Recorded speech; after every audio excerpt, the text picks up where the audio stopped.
Michael Gove still wants to be Prime Minister. We know this because this week he supported the reintroduction of beavers in the wild in Britain.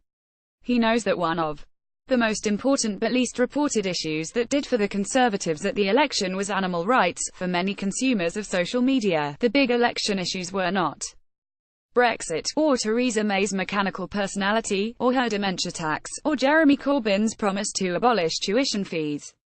They were worked up about May's support for fox hunting and her failure to mention a ban on ivory sales in her manifesto. Now Gove, as Environment Secretary, is on the side of the animals. He is banning bee-harming pesticides, insisting on CCTV in slaughterhouses, and supports a ban on trading ivory. He even says all the right things about climate change. The Green Party has praised him.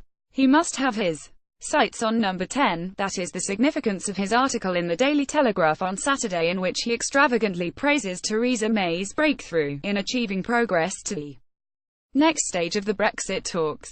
Obviously, May had squared off the cabinet on the finer points of the deal she was on the verge of making last Monday, so Gove and Boris Johnson were already lined up to support it. Once she had got over the snag with the Democratic Unionists, the cabinet Brexiters rushed to the microphones to hail the agreement. Those who assumed that the Prime Minister had surrendered to all the EU 27's demands were puzzled by the absence of a Eurosceptic revolt.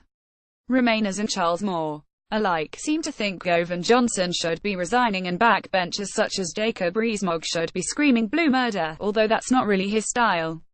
Moore, Margaret Thatcher's authorised biographer, complained that May had conceded on the money, the authority of the European Court of Justice (ECJ) and the Irish border, but of course May would not have agreed the deal unless she could take her levers with her. So either she has duped them, which seemed to be Moore's implication, or she has won a better deal than her critics give her credit for. This second possibility is worth considering, although it runs counter to the instinctive negativity of the British media.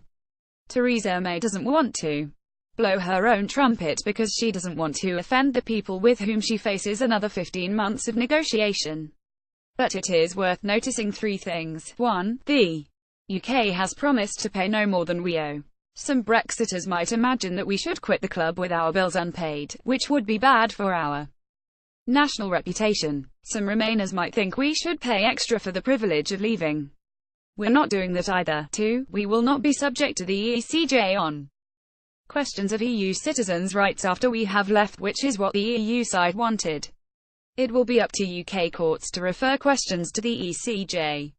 I cannot see how that infringes British sovereignty, but even if more can, it is a provision that will last only 8 years rather than forever, as the EU wanted.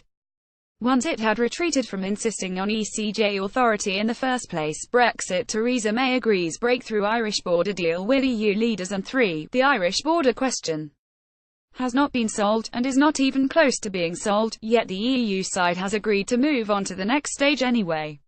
It may not be game, set and match to Theresa May, but it is far from the capitulation claimed by Tim Montgomery, founder of the Conservative Home website. This is a big moment for both ends of the Brexit spectrum. For hard Remainers, this week's agreement is a disaster, because it means the small chance of stopping Brexit has just got smaller. And for the Cavalier Leavers, it was the moment they could no longer avoid meeting reality. It was not May's agreement with the EU 27 that was the surrender, it was Gove's Telegraph article.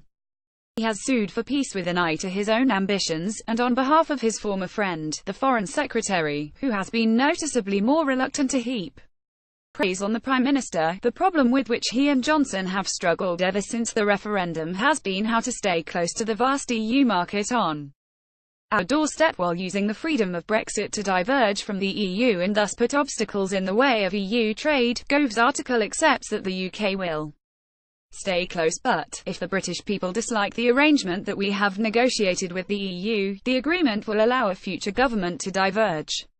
Some people assumed he was talking about giving the people a vote on the terms of Brexit, but in fact he was trying to make the Eurosceptic case for full alignment, the ambiguous phrase in this week's deal that actually means partial alignment with EU rules. His argument is that we might keep up our convergence with the EU for a while after Brexit, but then we can decide to diverge. At future general elections, we can decide to change whatever trade deal we might have struck with the EU. This is not wholly convincing. The EU will insist that any Brexit trade treaty binds Britain into sticking closely to its rules and that it cannot easily be changed. Simply observe the case of Switzerland, which tried to exclude itself from the rules on free movement of people in 2014.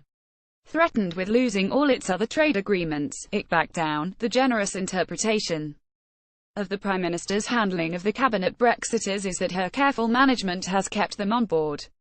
In fact, Gove has been kept on board by a combination of his ambition and being forced to accept the realities of leaving the EU. More about Michael Gove. Brexit. Theresa May. Boris Johnson. Reuse content.